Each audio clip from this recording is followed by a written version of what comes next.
the show is incredible and the story is really insane. I'm really obsessed by it. I'm reading everything.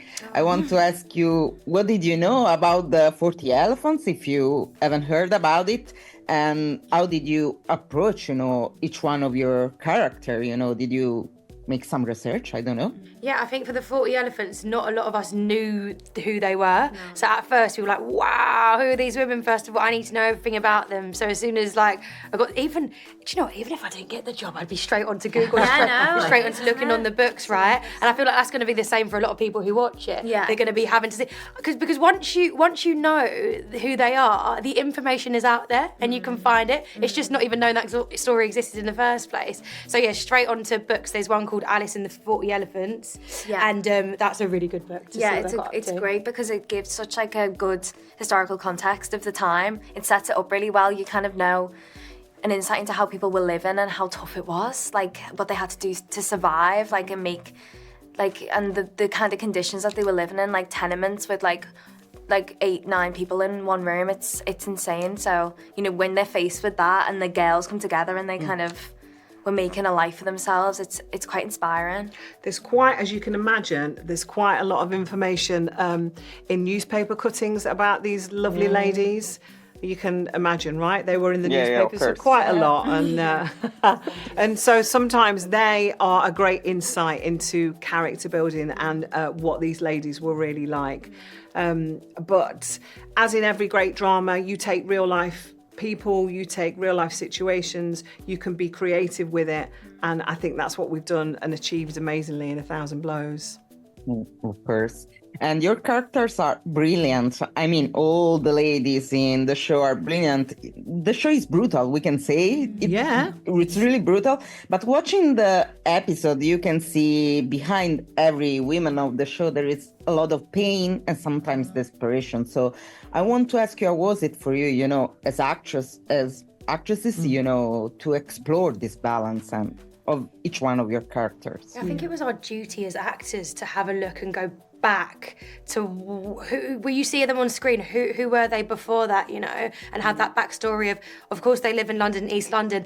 They were treading very thinly because if they got caught, the consequences would be fatal. So what would drive someone to want to do something like that, or what conditions would they have to be in where that would be one of their only options? And they're all dealing with their own silent battles, and you kind of get a glimpse into each one of them as you go on in the story. And I think you said that lovely in terms of it being layers. Every minute you tap into someone else's, and I think that's really nicely done in our show. And at the end of the day, these are criminals. We're a gang of criminals, and we're not glorifying crime in any way, shape or form, but these women were doing this because it was a means to an end. It was their only way of survival. And I think in order for an audience to sympathise with criminals, which is what we are, you need to bring other aspects to the equation. And that is history, that is depth, that is what's really going on and what brought them to this place in the first instance. Is creating those layers, and that's just, like you say, it's joyful as an actor to be able to do that. I know obviously they're criminal, but can I say it's refreshing to see women, at the time that kind of act with their own mind, because usually we saw movies and show, at the time, in England, and everyone is so, my nephew, can you take it? Was like, this is that's the joy of being able to tell these women's story. It's never been told before, and what a great part of history, and what a great, to be able to show these women in these terrible conditions, in this terrible world that they were living in, band together and do the very best that they could. And if that meant kicking the hell out of some people and nicking what they wanted in order to better their lives just that little bit, then round of applause, elephants, round of applause. It's how fun is it to play just tough women as well? It's so empowering, and also what you were saying about knowing people in your life, about knowing tough female role models, and to portray that on screen, it's so good. It's so nice. Feels nice being kick-ass, it right? Does. It does. so inspiring, I say, so really beautiful. So one last question. Obviously, you have to wear a lot of difficult dresses, but you have even a kind of attitude, you know, you have to, I guess, work on your languages and accents. So I want to ask you, which was the most challenging aspect of all of this kind of work? Corsets are up there. We had to wear corsets all and day long. layers and layers. So that's one. You just change the way you walk when you have a corset on, like point blank period. You change the way you walk. You plan out when you need the toilet. You have to plan for that. That doesn't happen just, you know. But because you're on set and because you've got 75 layers on, you're drinking lots of water. With that needs, you know, urgency sometimes. So we'd check with each other and then you just see 5 women run into the toilet, lifting up all these skirts to get ready. It was tough. But we got each other through it, didn't we? Yeah. But what was also nice as well about the accents is that not all of us were from East London, so we have gorgeous Midland accents as well, and Irish accents too. Yeah. So it was just Manchester as well. Yeah. So it also reflects London, like a melting pot, like you said, for loads of different people to come as one and they call it their home.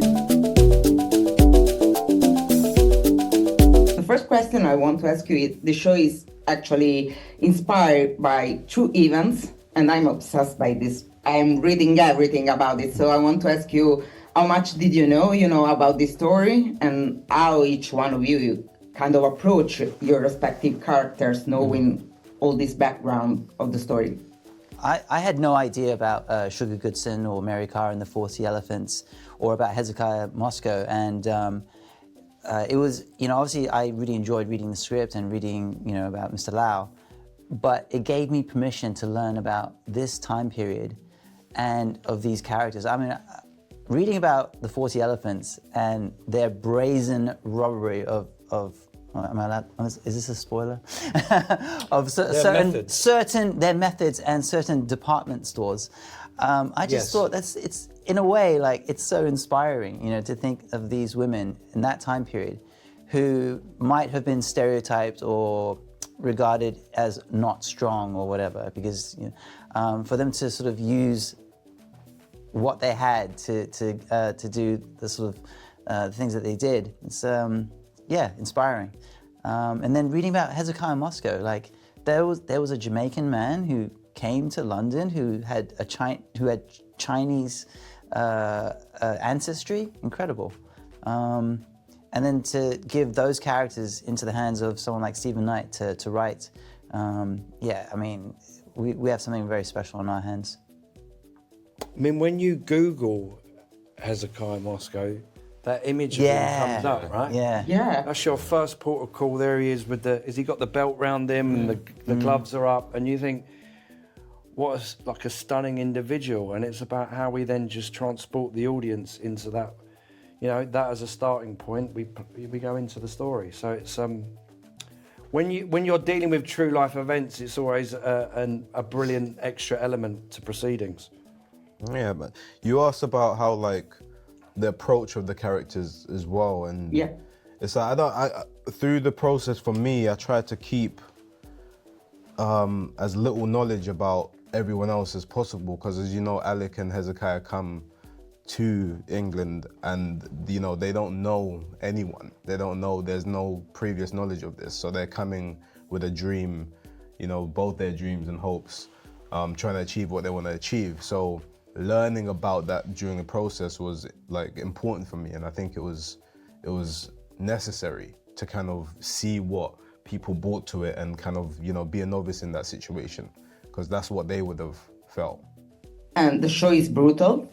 I really like it because of it. Brutal. So I want really brutal. Yeah, I want to ask to the fighting characters. I was for them, to prepare, but I have to say every interpretation is kind of really physical. So actually, it's a question for each one of you, because there are really a very physical interpretations. So I couldn't watch. It was so violent. No, come on. I mean, I tip my hat to these guys playing the boxers. They were in tip-top physical shape. Paired that with the choreography that they all had to learn, the fact that they had to continuously do take after take, it was a real privilege to be in the ring there with them, watching them do their stuff. It was fantastic. Did you enjoy doing it, James? I loved it. I did love it. And we were very lucky. Before we started shooting, we had 4-6 weeks where we could train with each other. So me, Francis, Malachi, Stephen, they built a gym on set with a ring, weights, bags, the lot. And we would go there and we'd learn the old Victorian stance of the bare knuckle boxing, and because it's different from how you move now. And then through that, we'd look at our characters and we go, okay, well, Sugar's like this, Treacle's like this, and we based our fighting style around our characteristics. And so then it was like, okay, well, Treacle's a bit of a showman, and he's like this. Alec, he loves the science of boxing. And so there was a real script that went with it and a choreographed element, and then we just went and played, didn't we, really? Mm. What I love about this show, though, also, if we're talking specifically about the boxing bouts, it's about the characters are so well drawn outside of the ring. The audience are kind of, pulled into their world and the plights that they've got to get through. They're all kind of in this battle of survival. That, in a way, heightens the actual fights that happen in the ring. You know what I mean? So, if you don't care for the characters, you're not bothered, are you? You're not bothered with it. So, and that's really not the case with 1,000 Blows. Yeah, but the characters are wonderful. I have to say this because each one of the characters kind of has a lot of layers. So actually I want to ask you something about this. Which aspect of your characters was for you, the most exciting, to explore as an actor? Well, my role was to introduce the boxers, so there was a certain element of learn your lines, enjoy it, and don't bump into the furniture, or the fighters in this case. Yeah. So I had a real great time playing it. It was tons of fun. I really admire how all the characters are fighting for love. I think that's the thing that is like the through line for everyone. It's like often even through the violence and through the conflict, there's love there. And I found that quite inspiring. Because we kind of sometimes in life we can forget that that's what drives most people. There's even through the the emotions that we find less desirable, like jealousy, hate, like envy. There's a love. There's a wanting, a dream to do better. So yeah, I think that's beautiful. One of the things that I really enjoyed playing when I played Lau was to bring a sense of humour, that this man still had a wry sense of humour, even though he was, going through a grief. That was particularly special. One last question. There is a quote by Mr. Lau, actually. I don't remember the specific word, but he said to Hezekiah to not let the society define him, more or less, right, and find his own path. So I want to ask you something about this, because the message in the show is really clear, but we can say the society always changes, but the dynamic never changed. So I want to ask you a comment about this. Well, I mean, I think like... even myself personally, becoming an actor it's about expressing yourself, and I do really believe that we should all, we all feel the pressure of society and family and the culture that you're brought up in to be a certain kind of person, and I think that message that he passes on to Hezekiah, which is be your own man, do your own thing, define yourself, don't let society limit you. I think that's something that could be said back then or now.